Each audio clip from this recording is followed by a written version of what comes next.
ಒಮ್ಮಿಂದೊಮ್ಮೆಗೆ ಕಾಗೆ ಕೂಗಿಗಳ ಅರಚಾಟ ಕಿರುಚಾಟ. ನನ್ನವರಾದ ಶಂಕದುರ್ಗನ ಮರಣದ ವಾರ್ತೆ.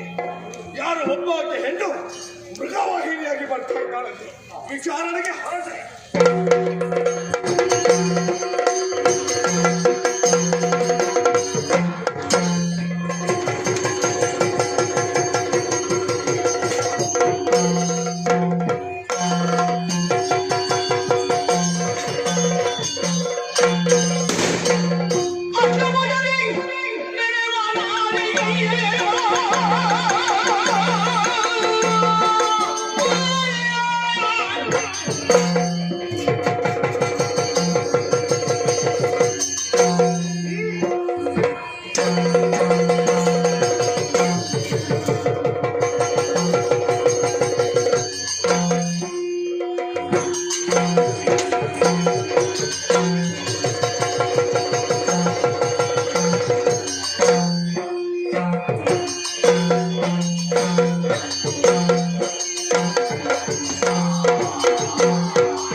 ಏನು ವಿಶೇಷ ಕಾಣ್ತಾ ಇದ್ದೇನೆ?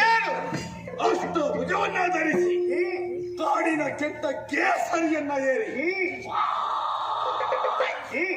ನನ್ನವರಾದ ಶಂಕದುರ್ಗರ ಮರಣಕ್ಕೆ ಕಾರಣ ನೀನೆ. ನಾನೇ ಬಂದವಳು. ವಿಚಾರಣೆಗೆ ಬಂದವನು ಸಾಮಾನ್ಯರಲ್ಲ. ಏನು ಮಹಾ? ಮೂರು ಲೋಕದ ಅಧಿಕಾರಿ ಮಹಿಷ.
ಏನು ಮಾಡಿದೆ? ವಿಧಾತನಿಂದ ವರವನ್ನು ಪಡೆದೆಯಾ? ಹೌದೇ. ಸ್ವರ್ಗ ಲಕ್ಕಕ್ಕೆ ದಾಳಿಯಲ್ಲಿಟ್ಟಿಯ ಇಂದ್ರಾದಿ ಸುಮನ ಇದೋ ಇದೋ ಸಜ್ಜನರ ಕಣ್ಣೀರನ್ನು ಒರೆಸುವುದಕ್ಕಾಗಿ ಅಲ್ಲ, ನಿನ್ನನ್ನು ತರೆಯುವುದಕ್ಕಾಗಿ ಬ್ರಹ್ಮಾಂಡ ನಾಯಕಿಯಾದಂತಹ ನಾನು ಮೃಗವಾಹಿನಿಯಾಗಿ ನಿನ್ನ ಕಣ್ಣ ದೃಷ್ಟಿಯಲ್ಲಿ ಬಂದು ನಾನು ನಿಂತಿದ್ದೇನೆ. ಸಾರಿಯಾಗಿ ಹೇಳ್ತಾ ಇದ್ದೇನೆ, ಸ್ವರ್ಗಲೋಕವನ್ನು ದೇವತೆಗಳಿಗೆ ಕೊಟ್ಟು ಶರಣಾಗು. 3 ಲೋಕದಲ್ಲಿ ತೋರಿಸಿದಂತಹ ತಪ್ಪಿತನವನ್ನು ನನ್ನ ಕಣ್ಣ ಮುಂಭಾಗದಲ್ಲಿ ಪ್ರಕಟಗೊಳಿಸಿದ್ರೆ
ಪಕ್ಷಪಾತಿಯಾಗಿ ಬಂದವಳು ನೀನು. ನಿಜ ನಿಜ. ನಿನಗೊಂದು ಒಳ್ಳೆ ಕಿವಿ ಮಾತು ಹೇಳ್ತೇನೆ. ಏನದು? ಅಷ್ಟಮುಖ ಕಳಚು ಕಳಚಿ ಕೇಸರಿಯನ್ನು ಕಾಣದ ಕಟ್ಟು ಕಳುಹಿಸಿ. ಈಗ ನನ್ನ ತೊಡೆಯ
ಜಗನ್ಮಾತೆಯಾದಂತಹ ನನ್ನನ್ನೇ ತೊಡೆ ತಟ್ಟಿ ತರುವುದಕ್ಕೆ ಮುಂದಾದೆಯಾ? ಹೌದೇ?